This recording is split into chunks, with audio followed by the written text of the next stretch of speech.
اللہ کا نام لینے سے انسان اچانک پہنچنے والی مصیبت سے بھی محفوظ رہتا ہے۔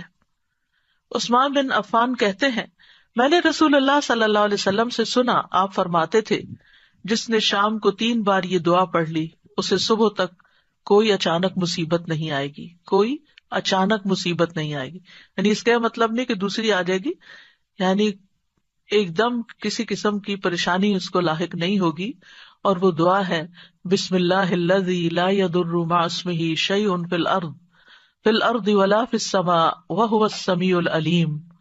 اللہ کے نام سے، وہ ذات کہ اس کے نام سے کوئی چیز زمین میں ہو یا آسمان میں نقصان نہیں دے سکتی، اور وہ خوب سنتا ہے اور خوب جانتا ہے۔ اور جس نے صبح کے وقت یہ دعا پڑھ لی اسے شام تک کوئی اچانک مصیبت نہیں آئے گی، اور جب شام کو کوئی پڑھ لے تو صبح تک اس کو پریشانی نہیں ہوگی۔ اسی طرح اگر انسان بسم اللہ نہیں پڑھتا تو یاد رکھیے کہ بسم اللہ نہ پڑھنے کا نقصان یہ ہے، ابن عباس کہتے ہیں کہ ابلیس نے اللہ تعالیٰ سے کہا کہ تو نے اپنی ساری مخلوق کا رزق واضح کر دیا ہے، میرا رزق کس میں ہے؟ تو اللہ تعالیٰ نے فرمایا، ہر اس چیز میں جس پر میرا نام نہ لیا جائے۔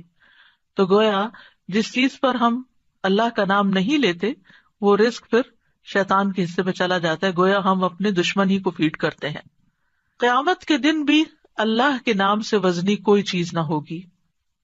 پھر اسی طرح یعنی اس دعا کے پڑھنے کے مواقع کون کون سے ہیں؟ نمبر 1، ہر کام شروع کرنے سے پہلے، تاکہ اس میں برکت اور مدد حاصل ہو، اس کے اندر قبولیت ہو، ہمیں اخلاص نصیب ہو۔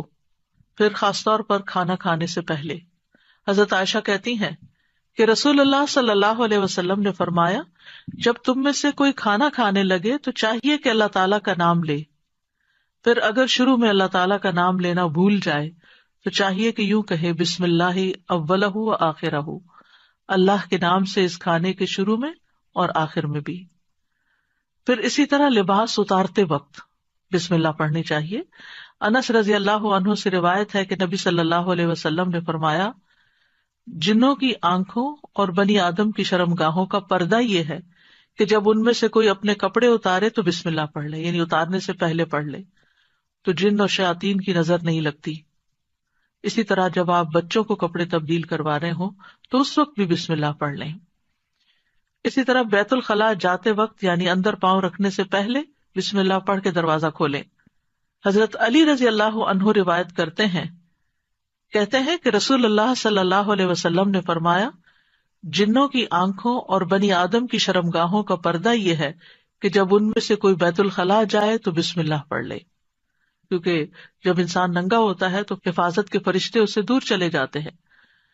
تو اس وقت حفاظت پھر کس سے حاصل ہوگی؟ جب آپ واش روم میں جانے سے پہلے بسم اللہ پڑھ کے پھر داخل ہوں گے۔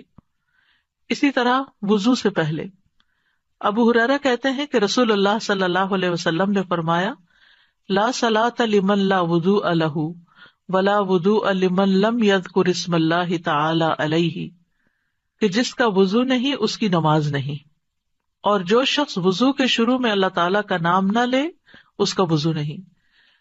اب یہاں پر بعض لوگوں کو یہ پریشانی ہوتی ہے کہ ہم واش روم میں کھڑے ہوتے ہیں، وہیں سنک ہے، وہیں کموڈ ہے، تو پھر ہم بسم اللہ کس طرح پڑھیں؟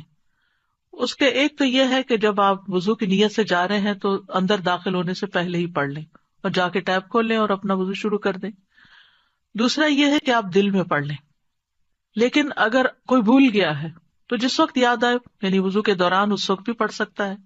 پھر اسی طرح پڑھنا ہی بھول گیا تو اس کا کیا مطلب؟ وضو ہوا ہی نہیں سرے سے، یا پھر یہ کہ اس کی اگر وضو نہیں ہوا تو کیا نماز ہی نہیں ہوئی؟ نہیں، اس کا مطلب یہ کہ اس کا وضو کامل نہیں ہوا۔